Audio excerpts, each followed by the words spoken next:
सुप्रभात बच्चों, मैं हूँ कौशल्या राजपुरोहित, आपकी हिंदी की अध्यापिका। और आज हम सीखेंगे सर्वनाम। तो हमने हमारा पाठ 4 माँ की सीख पूरा कर लिया, हमने उसका अभ्यास भी कर लिया। और आपने सीखा कि नहीं? आपने भी हमारे विलियम की तरह गांठ बांधी कि नहीं कि हमें परिश्रम करना है और हमें हमेशा अभ्यास करना है ना? तो परिश्रम, शिक्षा के साथ परिश्रम ही हमारे जीवन की उन्नति का एकमात्र हल है ना? या कह सकते हैं एकमात्र रास्ता है। तो यह सीख बहुत ही प्यारी सीख जो माँ की सीख पाठ में हमने सीखा। अब हम एक नए शब्द सर्वनाम की तरफ देखेंगे। अब मुझे बताओ, सर्वनाम से पहले हमें ये पता होना चाहिए कि संज्ञा क्या है। तो संज्ञा तो हम सबको पता है, तो आप याद कर सकते हो कि संज्ञा की परिभाषा क्या है। संज्ञा अर्थात कि किसी भी व्यक्ति, वस्तु आदि का नाम, है ना? जैसे कि हमने नाउन सीखा था इंग्लिश में, यानी कि the name of any person, place और थिंग। तो नाउन ही हमारी जो हिंदी भाषा में उसे क्या कहा जाता है? संज्ञा। तो अगर मैं कहूँ कि पुस्तक, तो पुस्तक क्या है? यह एक संज्ञा है। अगर मैं कहूँ कौशल्या राजपुरोहित, तो यह भी एक संज्ञा है ना? व्यक्तिवाचक संज्ञा। उसी तरह अगर मैं कहूँ सेलफोन, संज्ञा है। ब्लैक बोर्ड, वह भी संज्ञा है। तो इसका अर्थ है कि किसी भी नाम को, क्योंकि कोई भी वस्तु को हम बिना नाम के तो बुला नहीं सकते, तो इसीलिए हमने क्या बनाई? संज्ञा बनाई। हमने हर एक के नाम बनाए, है ना? लेकिन उसमें भी हमें तकलीफ आने लगी। कैसे? सिर्फ जैसे कि मुझे इस किताब, इस पुस्तक के बारे में कुछ 5 लाइनें बोलनी है या 5 वाक्य बोलने, तो मैं क्या कहूंगी? यह पुस्तक हिंदी की है, यह पुस्तक कक्षा 3 की है। तो यह क्या वर्ड है? यह है सर्वनाम, जो मैं संज्ञा के जगह पर, संज्ञा के स्थान पर यूज करती हूँ। समझ लो, मैंने एक और एग्जांपल देती हूँ कि जैसे मैं अपने बारे में बता रही हूँ, तो अगर समझ लो कि सर्वनाम नहीं होते तो कैसे वाक्य होते और सर्वनाम के साथ किस तरह के वाक्य हो रहे हैं। जैसे कि मैं पहले सर्वनाम के बिना आपको वाक्य बना के बताती हूँ। कौशल्या राजपुरोहित यहाँ खड़ी है। कौशल्या राजपुरोहित आपको हिंदी पढ़ाती है। कौशल्या राजपुरोहित आपको इंग्लिश भाषा भी पढ़ाती है। कौशल्या राजपुरोहित कक्षा 3 की क्लास टीचर है ना? कौशल्या राजपुरोहित जोधपुर में रहती है। कौशल्या राजपुरोहित इंग्लिश भी पढ़ाती है, मैथ्स भी पढ़ाती है, साइंस भी हिंदी भी पढ़ाती है ना? तो मैंने अपने बारे में जानकारी दी, लेकिन बार बार अगर सर्वनाम नहीं है तो मुझे अपने नाम की संख्या की बार बार उसका यूज करना पड़ रहा है। जैसे बार बार कौशल्या नाम लेना पड़ रहा है, लेकिन इसी जगह अगर मैं सर्वनाम का यूज करूं तो मुझे सिर्फ एक ही बार अपना नाम बताना पड़ेगा। बाद में मैं यह शब्द यूज करूंगी। कैसे?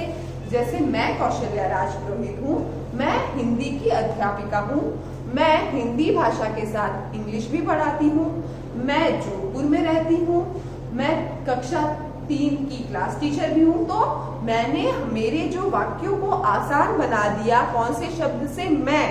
तो देखो, मैंने कौशल्या राजपुरोहित की जगह कौन सा शब्द यूज किया? मैं। मतलब अपने आप का बोध जब मुझे करवाना होता है तो मैं कौन सा शब्द यूज करती हूँ? मैं। तो मैं ही क्या है? सर्वनाम है। तो सर्वनाम की परिभाषा याद है। संख्या शब्दों को बार बार प्रयोग में, संख्या शब्दों का बार बार प्रयोग बाधा पैदा करता है। बहुत बार अगर किसी का नाम बहुत बड़ा है तो बार बार बोलना पड़ता है। इसीलिए उनके स्थान पर जिन शब्दों का प्रयोग किया जाता है उन्हें सर्वनाम कहते हैं। तो इनके स्थान पे जिन शब्दों का प्रयोग किया जाता है उनको क्या कहा जाता है? सर्वनाम, है ना? जैसे कौशल्या की जगह मैंने मैं यूज किया। उसी तरह अगर मुझे किसी से बात करनी है तो तुम, वह, यह, वे, तो यह इत्यादि के लिए वह, यह, ये, आप, ये सब क्या है? सर्वनाम के उदाहरण है ना? तो हम अलग अलग व्यक्ति के लिए अलग अलग सर्वनाम का इस्तेमाल करते हैं। तो सर्वनाम क्या है? एक बार सब मेरे साथ बोलेंगे। संख्या शब्दों का बार बार प्रयोग बाधा पैदा करता है, इसीलिए उनके स्थान पर जिन शब्दों का प्रयोग किया जाता है उन्हें सर्वनाम कहते हैं। तो सर्वनाम वह शब्द है जो संख्या के स्थान पर उसका उपयोग होता है। समझ में आ गया? तो बहुत ही आसान है और वो हम बोलने पर यूज भी करते हैं, जैसे तुम क्यों खड़े हो, है ना, या मैं बैठी हूँ, या वो क्या कर रहा है, वह क्या कर रहा है, यह यहाँ क्यों आया है, तो यह वह ये वो, आपका नाम क्या है, तो आप, यह सब क्या है, सर्वनाम। अब हमको हमारी पुस्तक में पेज नंबर 24 पे एक हमको एक्सरसाइज दी गई है संज्ञा पे, सॉरी सर्वनाम पे, तो वह हम पूरी करेंगे। तो हमें समझ में आ गया है कि जो शब्द संख्या के स्थान पर जिसका उपयोग होता है उसको क्या कहते हैं, सर्वनाम। तो चलो हम देखते हैं। तो सब अपनी किताब खोलेंगे और मुझे लगता है कि आप आसानी से पहचान पाओगे। तो चलो देखते हैं।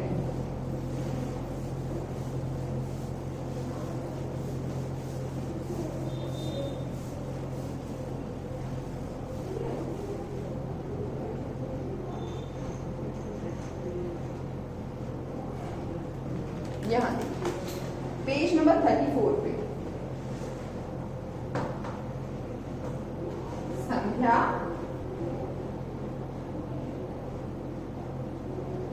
सॉरी मैं क्वेश्चन नहीं लिखूंगी, मैं डायरेक्ट वाक्य लिखूंगी, क्योंकि इन्होंने कहा है कि संख्या के स्थान पर की हुई। तो पहला उसे सर्वनाम कहते हैं, जैसे कि वह बहुत शरारती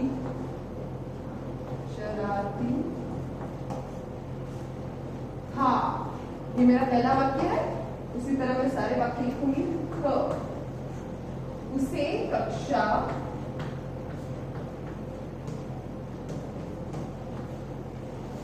में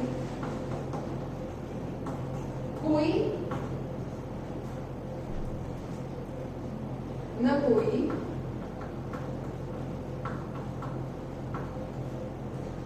शरारत सूझती थी,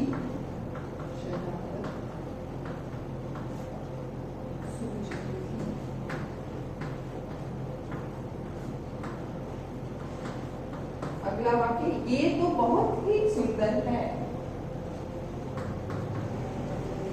ये तो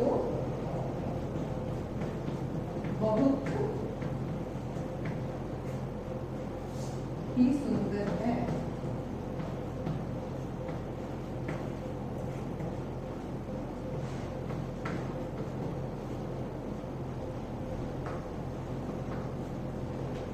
आप मुझे स्कूल क्यों भेजती हैं, आप मुझे स्कूल क्यों भेजती है।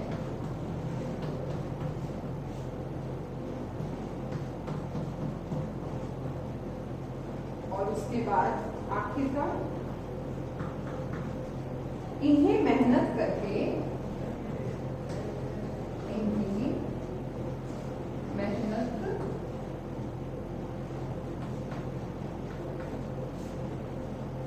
करके ऐसा बनाया गया है, बनाया गया है। तो यह मेरे वाक्य है। तो अब हमें क्या पहचानना, हमें पहचानना है कि सर्वनाम क्या होगा। वह बहुत शरारती था, तो यहाँ पर अगर मैं देखूं शब्द वह, यह मेरे फ्लोरेंस सॉरी जो हमारा विलियम था उसके लिए हमने वह शब्द यूज किया है, वह शब्द का प्रयोग किया है विलियम के स्थान में। मुझे क्या कहना था, विलियम बहुत शरारती है, लेकिन बार बार संज्ञा का जो इस्तेमाल है वो बाधक बनता है, तो हम उसकी जगह क्या यूज करते हैं, सर्वनाम। तो वह बहुत शरारती है, तो वह क्या होगा मेरा सर्वनाम। उसे कक्षा में कोई ना कोई शरारत सूझती थी, उसे यह भी संख्या के स्थान पर प्रयोग किया गया शब्द है, तो यह भी क्या होगा, सर्वनाम। ये तो बहुत ही सुंदर है, ये क्या थे, जो फूल थे, जो फूल गुलाब के फूल थे, उनके लिए क्या शब्द प्रयोग हुआ है उनके बदले में ये, तो ये क्या होगा, सर्वनाम। आप मुझे स्कूल क्यों भेजती है, आप देखो जो हमारा विलियम है वो अपनी माँ को आप से संबोधित कर रहा है, तो आप क्या होगा मेरा सर्वनाम। इन्हें मेहनत करके ऐसा बनाया गया है, इन्हें और इस वाक्य में मुझे भी सर्वनाम है। मुझे मतलब वो अपने आप के लिए मुझे शब्द का उपयोग कर रहा है और आपके लिए मतलब माँ के लिए आपका, तो यह सर्वनाम हमारे इन वाक्यों में है। अब एक और इन्होंने रिक्त स्थानों की पूर्ति शब्दों के लिए दिया गया है, तो उसे भी हम देखेंगे। यह है पेज नंबर 34 पे, जो हमारा आखिरी एक्सरसाइज है वो हम देखेंगे। तो सबसे पहले मैं लिख लेती हूँ आपके लिए फटाफट, और आप तब तक उसका पठन कीजिए और देखिए कि सही विकल्प क्या होगा, सही उत्तर क्या होगा, है ना। तो प्रश्न 4 क, वह स्कूल में पढ़ता कम, रिक्त स्थान शरारत ज्यादा करता था।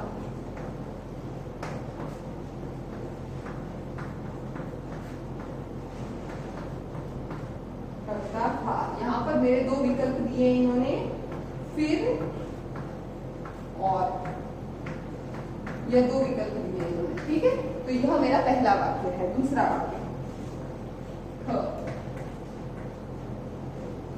तुम्हें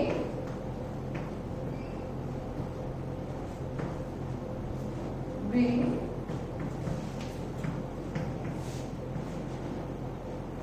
झाड़ झंखाड़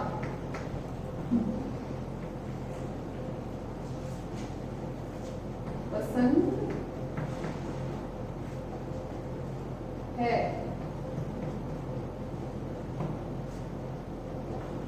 गुलाब के ये फूल, और इसका विकल्प है या तथा, ठीक है। और तीसरा, मैं 3 करूंगी और 1 आप खुद करोगे, ठीक है। तो उसका उत्तर आप खुद निकालोगे। मैं 3 आपके लिए सॉल्व करूंगी। पिताजी, सॉरी 2 आप करोगे। पिता जी इनकी देखभाल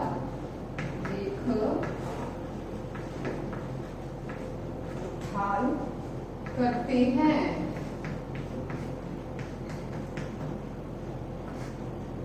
नियम से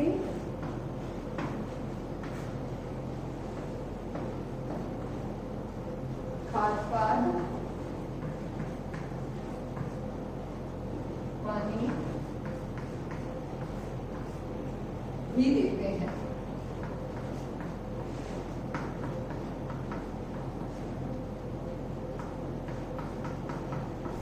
ये इन्होंने क्या विकल्प दिए हैं, और लेकिन।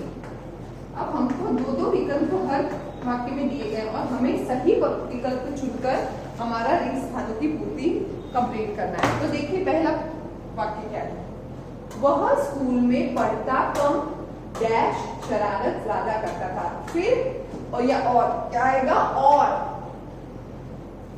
क्या आएगा, और वह स्कूल में पढ़ता कम और शरारत ज्यादा करता था।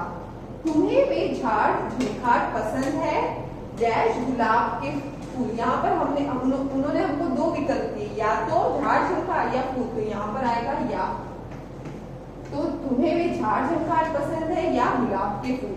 पिताजी इनकी देखभाल करते हैं डैश नियम से खाद पानी देते हैं। और जब हम दोनों चीजें करते हैं तो और जब हम दोनों में से एक ही चीज करेंगे तो हमारा क्या आएगा, या। उसी तरह जो ग है, घ, फूलों के ये पौधे ज्यादा सुंदर है डैश इन्हें मेहनत करके ऐसा बनाया गया है।